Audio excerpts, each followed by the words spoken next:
faulty food habits and very faulty lifestyle, then only taking polyunsaturated fatty acids would not help you to lower the cholesterol levels. Okay? So we have to understand that whenever we are talking about some contributory roles of nutrients, we should always remember that there are other factors which can also influence, and those should also be kept in mind. Oils from vegetable sources are mostly polyunsaturated, except for coconut oil, which is nearly 90% saturated. Saturated fats from animal sources are also mostly solid at room temperature. So it means that the amount of saturated fatty acids, if they are more in any combination, then that fat will be solid at room temperature. And mostly the animal source, the fat coming from the animal sources, that is solid at room temperature. That shows that they have more saturated fatty acids. What is going to actually determine the melting point of fat? There are two factors which can determine the melting point of fat. One is the chain length. That if the chain length is long, the melting point will be high. And if the degree of unsaturation is high, the melting point will be low. And if the degree of saturation is high, the melting point will be high. Can you understand these 2 points? Yes, ma'am. It's very clear and very simple. So we then have diglycerides and monoglycerides, which I have already told you. Then we have phospholipids. These are the compounds found in cell membranes and are essential for certain enzyme actions. The transport of lipids in plasma and are for the energy sources. And one of the most abundant type are lecithin, which are also containing choline, a water-soluble vitamin, useful in preventing the accumulation of fat in the liver. So phospholipids are also part of our cellular membrane. I'll show you over here. We have the plasma membrane, which is actually essence of our life, because it is protecting the cell and maintaining the intracellular and extracellular environment. And you can see here that 75% of cellular membrane is made up of phospholipids, and 20% we have cholesterol in that. And then we have glycolipids 5%, and the rest is some the peripheral proteins and integral proteins, which are working as channels. And this is the way our cellular membranes are made up, and they are actually protecting our cell, and very important for the maintenance of the intracellular and extracellular environment. So we had to, already I told you that glycerol is a kind of backbone for triglycerides, and glycerol has the capacity to attach three different fatty acids. And if it only attaches one fatty acid, it will be known as monoglyceride. And if it attaches two, it will be known as di. And if it attaches three, then it will be known as triglyceride. And how it does that, I have already also told you that the hydroxyl group can form a bond with the fatty acid. And if you can see over here, the three different fatty acids are getting attached, and we are getting triglyceride.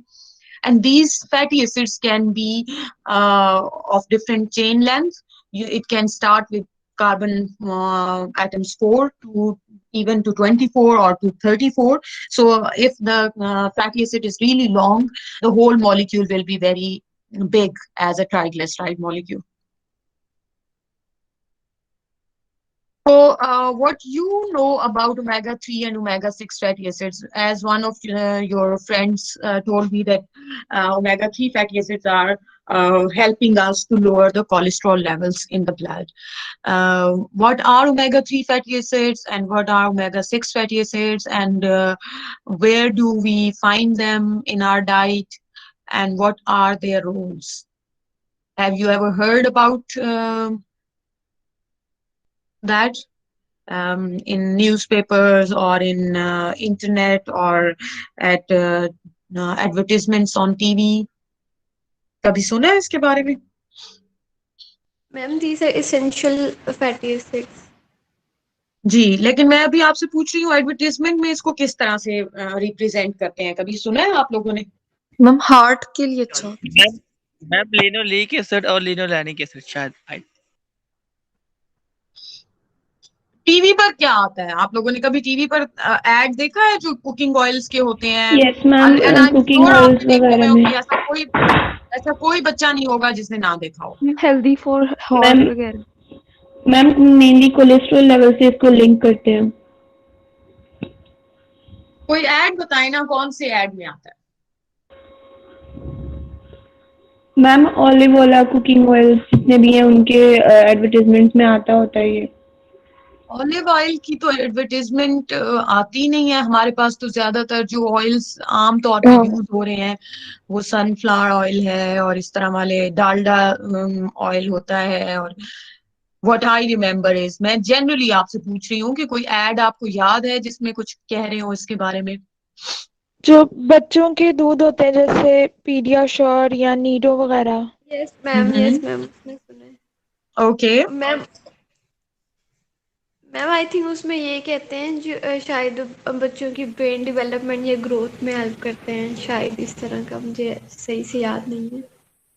Yes, you are right. और somehow if you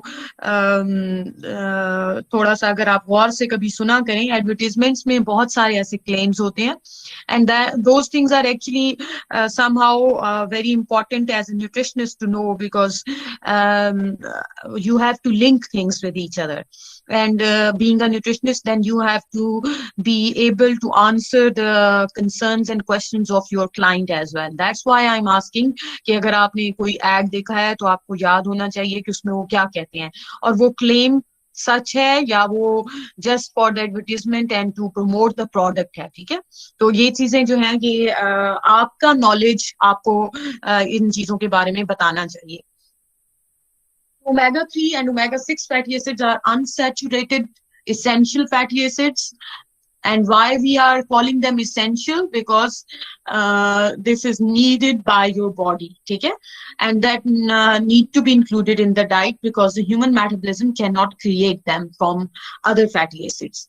Since these fatty acids are polyunsaturated, the term N3-PUFA, or polyunsaturated fatty acid, which is abbreviated to PUFA, and N6-PUFA are applied to omega-3 and omega-6 fatty acids respectively. And how we call them, why we call them omega, this is also जी ma'am nomenclature, इनकी nomenclature की वजह से। yes, I have explained over here that we have Greek alphabet which starts with alpha, beta, gamma, and the last word is omega. So we also see look at the omega 3 and omega 6 fatty acids. In the next slide, you can see over here. We have carbon number 1 over here. Can you see my mouse? Yes, ma'am. And this is the last carbon. We call it omega carbon. ठीक है, अब हमने ये देखना है कि omega carbon से कितने कार्बन के फासले के ऊपर फर्स्ट डबल बॉन्ड स्टार्ट हो रहा है।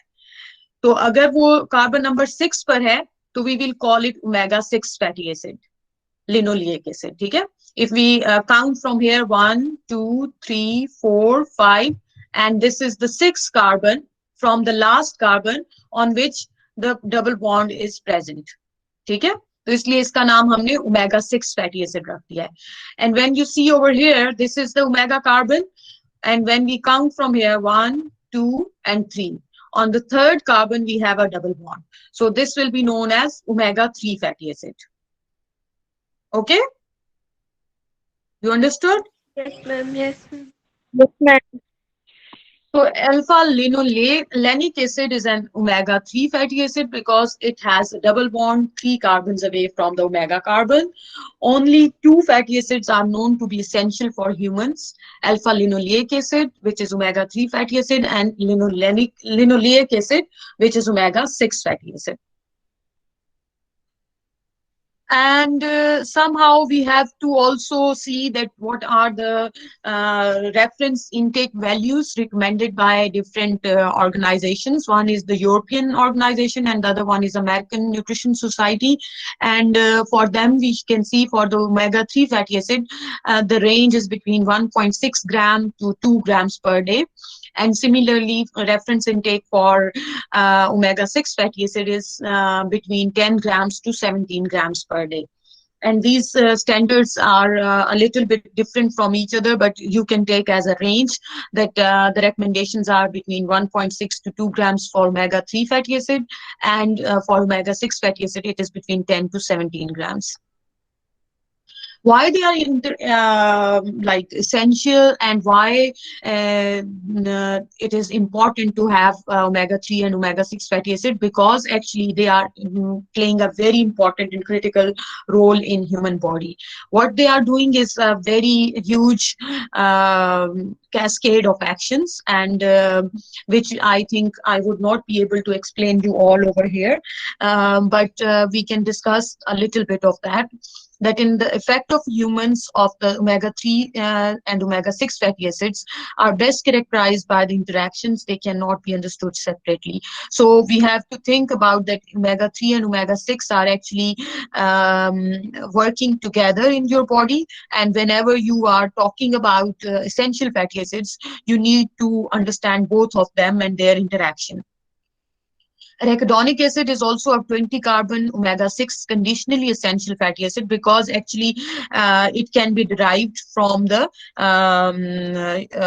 linoleic acid. That's why it is not essential all the time. Your body can produce it. And it is also arachidonic acid, which is very important because it is going to further develop different signaling molecules which are going to play a role in your body, and we are going to discuss them over here.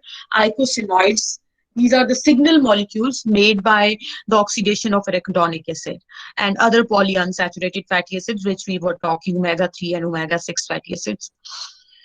And similar to arachidonic acid, these eicosanoids are also 20 carbon units in length, and eicosanoids most often act as autocrine signaling agents to impact their cells of origin, or to the paracrine signaling agents, and they can work on the cells of proximity of their cells of origin.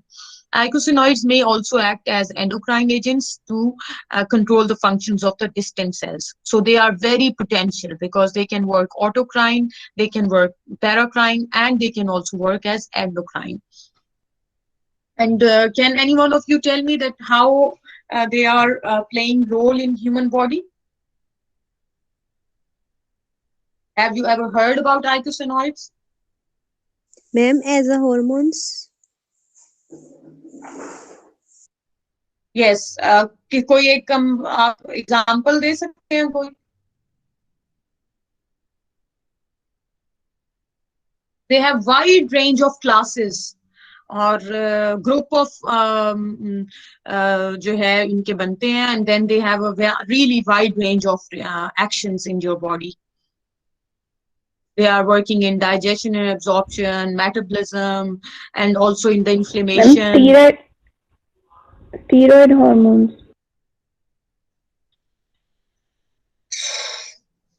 Steroid hormones are something different. Eicosanoids, there are multiple subfamilies of eicosanoids, including most prominently prostaglandins, thromboxins, leukotrienes, lipoxins, resolvins, and eoxins. आपने इनके नाम सुने हुए? Yes, ma'am. Okay.